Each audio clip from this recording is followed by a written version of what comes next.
Next up on the MNMOM stage, Emrys Smith! Emrys! Woo! Woo! Emrys Smith, everybody! Hello. I ran into some trouble on the way here. I got pulled over. And I think the cop was one of those feminists. Because she gave me an IUD. I didn't think that was right. I wanted justice, so I had to take it to court and challenge it. And the judge upheld the IUD. She must have been a feminist. She just held it up and said, "What? Why? What's going on?" And then on my way home from the courthouse, I got stuck behind a guy going 10 miles an hour under the speed limit. It's the worst. It's like, come on. Come on, man. I'm trying to drive here. The sign says 65. Why are we going 55? Do you have any idea who I am? I'm an artist! My public is waiting for me! Get the light out! Come on. I got the last laugh. There was a passing lane. They make those for that exact reason. I got up beside the truck, and I looked in the cab as I was going by because I had a feeling, I had a feeling about this motherfucker, so I was like, I was right! I was right. It was a straight white guy. Notorious for being the worst of the drivers. Some of you were wondering how I knew he was straight. Good question. He was eating a pussy right there in the front of his truck.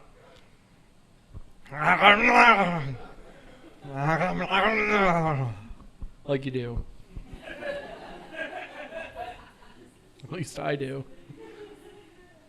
There was no woman. There was no steering wheel. It was just he had a hold of the flappy, the parts. There. And as I passed him, I couldn't help but wondering why the horn wasn't going off, He was doing it with such vigor. He just wasn't that good, I guess, is what I learned. I want to tell you a story about my girlfriend. Back when we first met, she's a wild one. Met on an online dating site. We were talking, Actually, we met at a show. I forgot.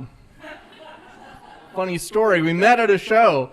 I was feeling my oats that night. I decided I was going to pick up a woman from the audience with nothing but the winning power of my voice. And I was like, "Hey, look at that one. She's pretty hot, that one there. Yes, you in the third row. You're smoking hot. I'm going to take you home tonight. Are you with any of those men that are within the vicinity of your arm's reach? There's 3 men and 2 women. Are you fucking all of them? Just one of them? I don't care. I have the microphone and an amplification. Therefore, my dick's the biggest." It worked. Totally worked. That's why all the comedians do it. So we get home. Things are heating up. I want to get the party started. So I lift up her skirt. She's wearing, I get this woman home, so excited. distracted. She's wearing a Confederate flag thong. A thong with a Confederate flag on it. But I didn't realize it at first. I said, "Yeah, Spider-Man."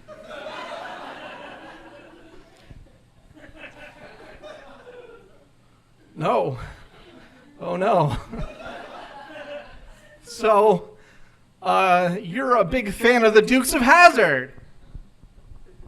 And she says, "Yeehaw!" Which, while I appreciated her enthusiasm, that did not answer my question. I needed some information here. So and I couldn't just walk away. Like, I don't get, this wasn't like a hit it and quit it. This is the last time. I had to be honest with myself and realistic. This was the last time ever. I had to make it count. So I racked my brain and I said, okay, Carl Sagan or Neil deGrasse Tyson? Because that's how you weed out a racist. She says, Carl Sagan is who introduced me to the hard sciences when I was younger. But Neil deGrasse Tyson has an amazing nerd cred that's undeniable. Also, he's foxy. There's a reason I liked this girl, right? All right, so I had to confront it. I was said, okay, you're wearing the Confederate flag on your thong. She goes, no, this is Captain America. When you said Spider-Man, I almost walked. I was like, no, if it were Captain America, there'd be white. You've got red and blue, but there's no white. She says, the stars are white. I'm like, no, like a white field, you know? She goes, you mean white stripes? No, on a flag there would be stripes, but on a thong there's not enough room. It would just be a field. She goes, look, I've got stripes on my thong. They're blue, they're diagonal. I said, no, those are bars. You've got the stars and bars. That's what I'm trying to say. So we spent the next 4 hours looking up flag iconography on Wikipedia. That's how I learned to say I love you in semaphore. That's the language with the flags in naval times. What I want to do is actually learn to say I love you in semaphore so I can just be like...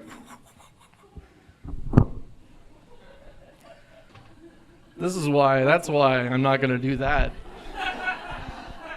No, the real punchline is that it's on me. It turns out it was a Captain America thong, but it was like made in South Carolina.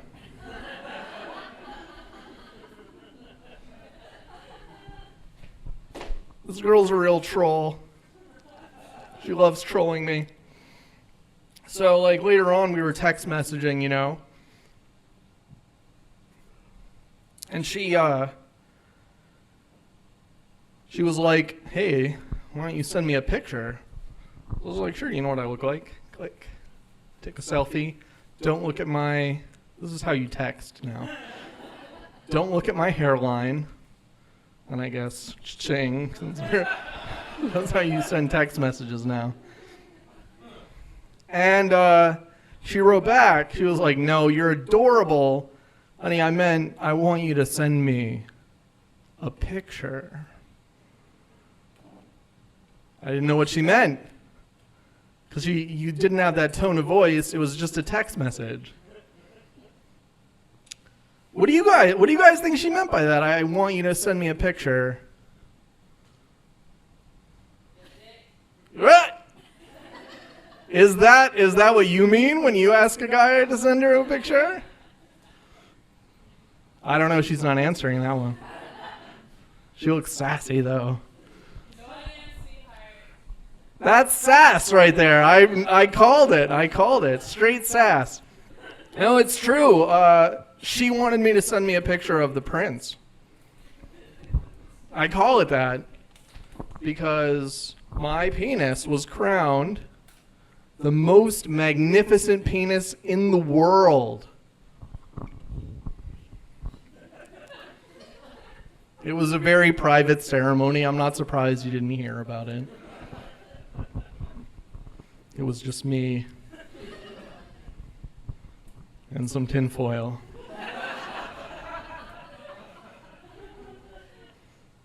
I'm still wearing it. And I didn't know what to do because I didn't think that woman existed who actually wanted to see the dick pic. I've heard of this. People like the politicians and the athletes, they send it out, and in return, they receive legal action. And I did not want any part of that. Not because it was because I didn't want a jury of my peers to see my penis. Even though it's the most magnificent penis. So it took some planning. When you send the dick pic, you've got to be careful with the lighting, because you got to get the spotlighting on there to bring out its character, and the backlighting for contrast, which I don't know how you're supposed to backlight. I guess you just bounce it off of your navel. Mine is covered in hair, so then you have to garden the whole mess.